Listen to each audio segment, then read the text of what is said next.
In the late 1800s and early 1900s, America was building factories, railroads, and massive industries.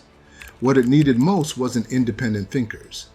It needed people who could show up on time, follow instructions, and fit into a system. So education didn't disappear, it adapted. Bells replaced factory whistles, rows replaced assembly lines, schedules replaced natural learning. Not because teachers were evil, but because systems are built to serve economic needs. The real question. Let's get one thing clear right now. School didn't fail you, and no single man sat in a room and designed school to enslave minds. But systems don't need villains to produce outcomes. They only need incentives. And when the incentive of a nation is industrial productivity, education will naturally evolve to support that goal. So the question isn't who built the system. The question is what kind of human the system rewards. Why school looks the way it does. Think about it. Why are children grouped by age instead of ability? Why does everyone learn the same thing at the same pace? Why is creativity often punished but compliance rewarded?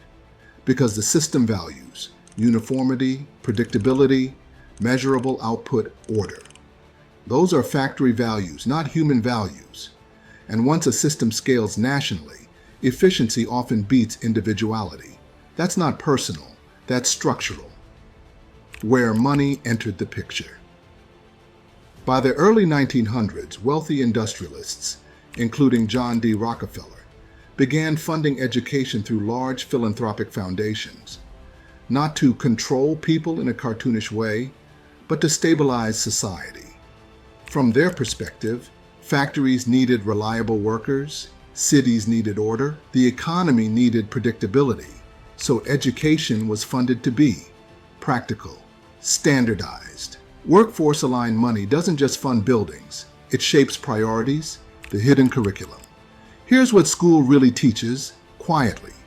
Sit still for long periods. Ask permission to move, accept ranking and comparison, value external validation, measure worth through grades. None of that is written in textbooks, but it's learned deeply, and once learned early, it feels normal later.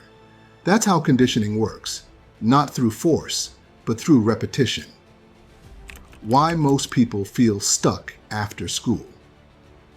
This is where people get confused. They say, I did everything right. I went to school. I got the degree. So why do I still feel trapped? Because school trains you to operate inside systems, not to design systems. It teaches survival inside someone else's structure, not ownership of your own. And when school ends, no one teaches how money actually works, how taxes really function, how ownership is structured, how leverage is created. The knowledge is learned outside the system or not at all. The BD and C truth, the turn. Here's the truth most people never hear. School is a tool, not a destiny. It can give you literacy. It can give you discipline. It can give you access. But ownership must be taught intentionally.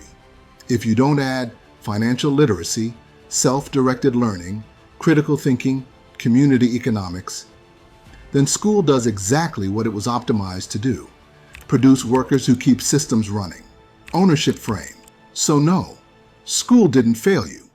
It trained you for a world that needed workers. Your job now is to train yourself and your family for a world that rewards owners. Because education opens doors. Ownership decides who builds the house.